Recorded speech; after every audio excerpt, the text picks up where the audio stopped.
Hello, welcome to Lemon Studios, where we talk anything and everything entertainment. I'm, of course, the Lemon himself, Zeke Lemon, and this is my review for Season 1, Episodes 1 and 2 of Daredevil Born Again. But before we get into that, let's get the house cleaning out of the way, shall we? I'm just leave a like, comment below, let me know your thoughts on Daredevil Born Again, and of course, hit that subscribe button as it helps me grow into a YouTube career. I would greatly appreciate it. Now, all that out of the way, let's get into the review, shall we? So, it's been a long time coming. For this 7 years of Save Daredevil, and now it's finally here. He has been born again, not just within Resurrected of the show, but also within the show itself. It's a very, very meta and a very, very fitting title, I must say. Now, before we move any further within this, I just want to be upfront with y'all. I was not able to rewatch all 3 seasons of Daredevil before going into it. Did watch a little bit of a recap, but I will say I'm a little foggy, no pun intended, when it comes to some of the stuff that's happened within the past show. But I would also say you probably don't need to watch the first 3 seasons, because as much as this is a sequel, this is a continuation from the Netflix series, this very much is a reboot as well, because it really is almost a completely different cast of characters for the most part. You know, yes, they brought Foggy and Miss Page back from the Netflix series, but spoiler alert, Foggy dies within the first 15 minutes, and Miss Page moves to San Francisco, and that's where you could just tell, okay, so yeah, that's how they weren't going to be in the show at all to begin with, until, you know, there was big outrage, and like, okay, we'll bring them back in, and we can squeeze these 15 minutes in, we can sprinkle them in throughout the show. Foggy could be in some flashbacks, and Miss Page can come back every once in a while because she's in San Fran, so she could easily come back, but you could tell they were still able to do what they wanted to do originally with the show when it first got greenlit, and what they did now. Great opening, I must say. As much as the choice to do that, which I'm still wrapping my head around if I like it or not, we'll see how it lands. But I will say these first 2 episodes did enough for me to go, okay, I'm willing to go on the ride.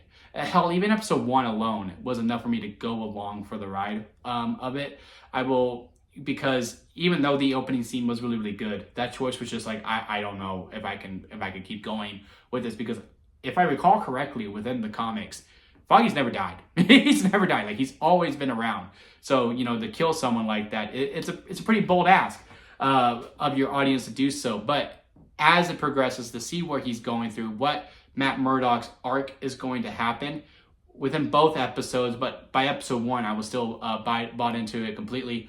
I'm willing to go on that ride, which I do think is a testament to the writing of the show, and especially with everything else that's going around it. Fisk going for mayor, it really seems, you know, apparent with today's times as well. Like, you know, it's really hard to ignore, you know, from what people say online now with today's political landscape, and as to what people are saying within the show of Daredevil Born Again, it, you know, it really is like life imitating art in a lot of ways. So that was really cool. Really like the conversation that Daredevil and Fisk had with each other, where they have an understanding where they're still keeping up with each other, even though they hate each other. You know, it's just one of those things, you know, hate is super close to love, right? Like, even though you despise this man, you want nothing to do with him, you're still keeping tabs on him. You know, Matt going, yeah, didn't she like shoot you in the face? And Fisk going, yeah, your best friend dying. I just want to let you know I had nothing to do with that. I kept my end of the bargain. So that whole conversation with, you know, like, I just want to understand why you're going for mayor. And then, you know, again, how they were keeping up with each other, even though they haven't talked to each other for presumably who knows how long within the MCU timeline. I would assume 7 years. But yeah, that was very, very cool to see. I'm really liking what we're doing with the courtroom storyline as well, with the White Tiger. How Matt is like, nope, you're right. You went to go save someone. These are some correct cops. Looks like the cops are like following Punisher, and they're like, hey, if anyone bad, we're just gonna hurt them. So maybe the guy that he was trying to save was a bad guy, and the cops were just taking the wrong lessons from Punisher, and we'll see how that progresses throughout, especially after Matt Murdock freaking butcher them at the end. Really like how the 2 fight scenes from episode 1 and episode 2, because it starts with an action scene and episode 2 ends with an action scene, so therefore episode 1 and 2 do go hand in hand with each other. But the way he freaking destroyed them, and the way that scream that he lets out as it cuts the credits, it was really, really cool. But again, I'm really curious to see if those cops are as bad as they look. I mean, they're definitely bad. They do some bad things, and they just take the wrong lessons from Punisher where they mean to do right. I think that's a storyline that we may be going into, but also the political aspect of it too with the BB report. Really curious to see how that character progresses. Also the guy that's on Fisk's side, the young kid. I'm really curious to see how he's going to progress within the show. But yeah, to me, this was just a great start. It truly was. Really curious to see, again, I've only said that like 5 times throughout this review of how this is going to progress and move forward. But after 7 years, was it worth the 7-year wait? Who's to say, really? I mean, again, the bold choice to kill off a beloved character, someone that we clamored to want back from the Netflix show, is quite the strong, bold statement, but you did have to come back with a bang, and a bang that it certainly was. And not only that, to make that choice, but then to be like, okay, we know they're going to give us a shot. They waited 7 years for this. Let's make them buy into it.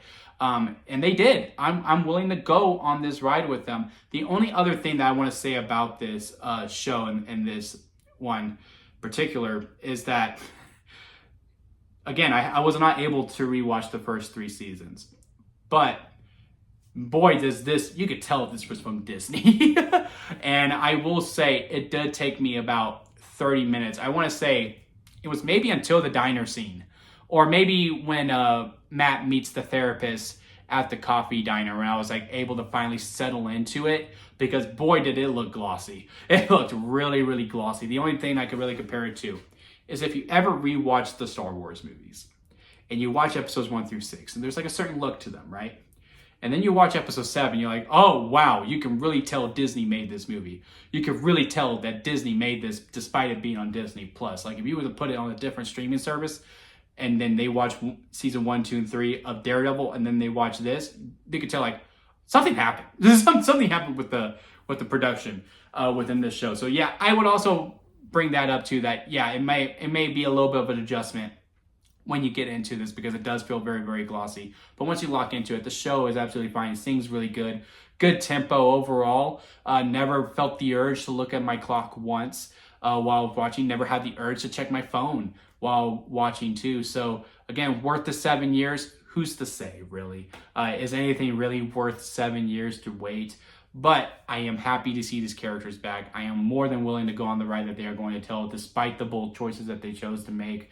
And I think that's enough for a start, especially, again, when you waited so long for this new thing to happen.